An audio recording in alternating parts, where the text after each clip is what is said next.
Hi everyone, my name is Nina. I am from one of the countries of Central Asia. As you know, Asians are known for their hot blood for gambling, so I'm going to tell you about how much I hate to lose. But first, I want your likes and follows. So, what does losing mean? My mom used to say that losing is half effort and half luck. Personally, I don't agree with that. If there's a loser, then there is a winner. If you're not the winner, then you're a loser. My high standards and demands in life have always been with me. At least I think so. My mother never liked going out with me. I'd see a leaf fall from a tree and it would get carried away, and I'd run after it through a crowd of people, zealously pushing everyone out the way with my hands and shouting, move aside, and stretching my arms up, higher and higher to get that leaf. Then I'd climb up on something high, not even looking under my feet, and make one last dash like a real basketball player. Bam! Boom!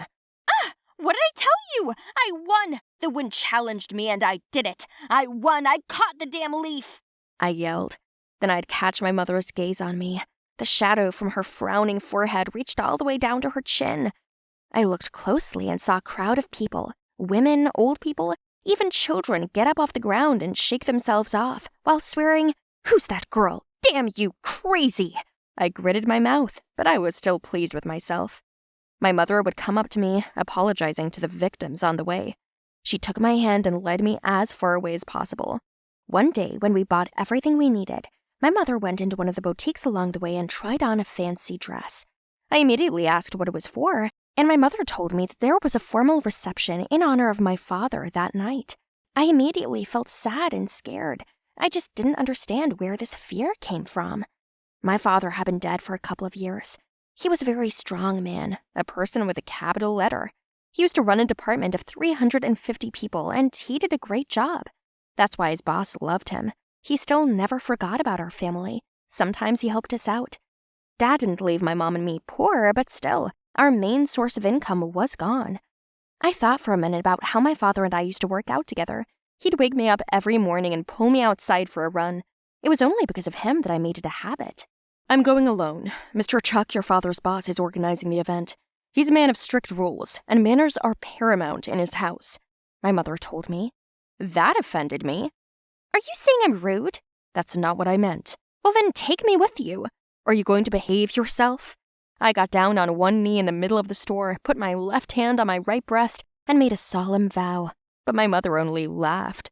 Why are you laughing? You put your right hand on your heart, not the other way around. Do you have a heart on your right side? We laughed. It lightened the mood, and she agreed.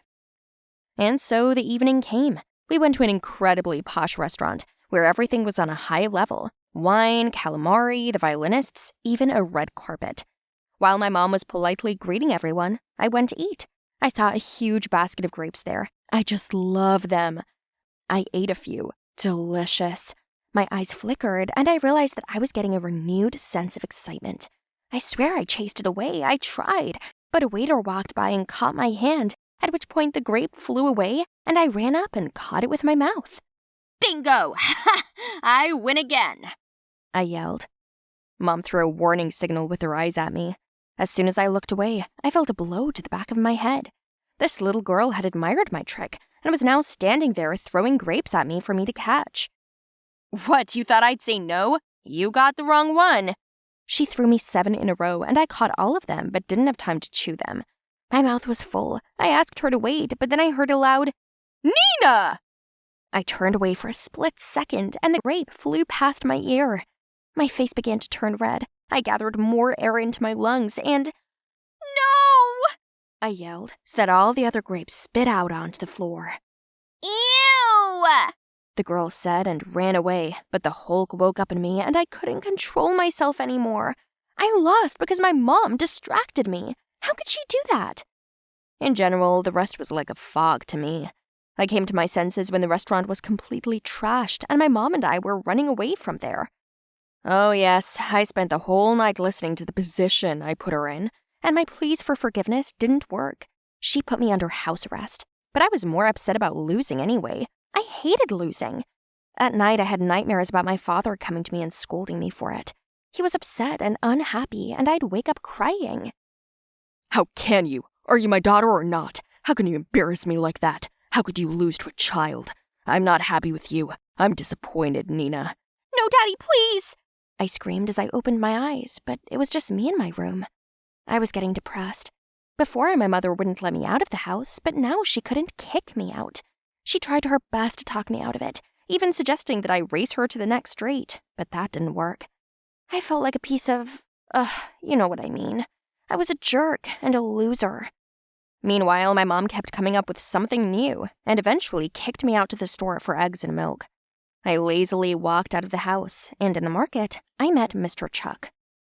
Oh, I'm sorry about the other day. It's okay, don't worry about it. I can see the fatherly upbringing in you. Thank you, but unfortunately, I'm nothing like him. Yes, you are. He never lost. He never lost to anyone, unlike me. It sounds like you're criticizing yourself too much. It's true. My dad was a winner in life, and I'm a loser. Well, sweetheart, let's go for a walk. Mr. Chuck was talking about the weather. I was just walking along, dragging my eggs and milk behind me. He offered to help me, picked up the bag, and bent over. My eggs fell out and broke. Every single one of them. Ooh, what a shame. Did I lose to the laws of physics? What? What are you talking about? You busted my balls. My mom's gonna kill me. Well, isn't that right? The Earth challenged me and I lost. So now I'm a loser, and I'm a nobody. What's the big deal? Eggs fell because you bent over. That's what I'm saying, Nina. I didn't know what he was talking about, but Mr. Chuck elaborated.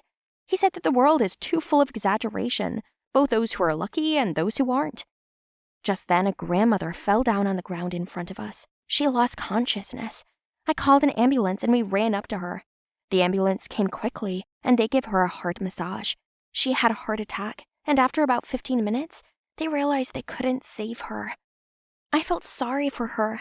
I cried, and Mr. Chuck asked, Say, Nina, these doctors, they couldn't save the old lady. Are they losers? They lost to death itself. And I was like, no, they tried. They're not deities, they're doctors. They didn't save her life, but they've saved dozens of others. And Mr. Chuck smiled and said, That's right, Nina, that's right. And then we sat down right by a flower bed on the ground, and he pulled out his tablet and showed me old videos. What? Is that my dad? There are moments from videos where he had projects falling apart, big contracts falling apart, moments of personal loss. I get it, he was raising you as a leader. He just wanted you to be stronger than him, but he never thought you were a loser. Look in his office. There are pictures of you all over the place. Awards, achievements, diplomas. It's all over his office. He wanted to look like a hero in your eyes, not a tyrant, Nina. My tears were flowing. Did my father believe in me that much? I always thought he hated me because I was a loser. In my mind, I recalled our morning walks. Get up, come on, run. Wider legs, higher knees. Posture, breathe right. Are you a fighter or what? Nina, are you a fighter or what? Yes, Father, I am a fighter. I am a fighter. I screamed in tears and kept running with a terrible cramp in my legs. After his death, I lived with a great weight in my heart, the weight of letting him down. He died suddenly, and I didn't even have a chance to say goodbye.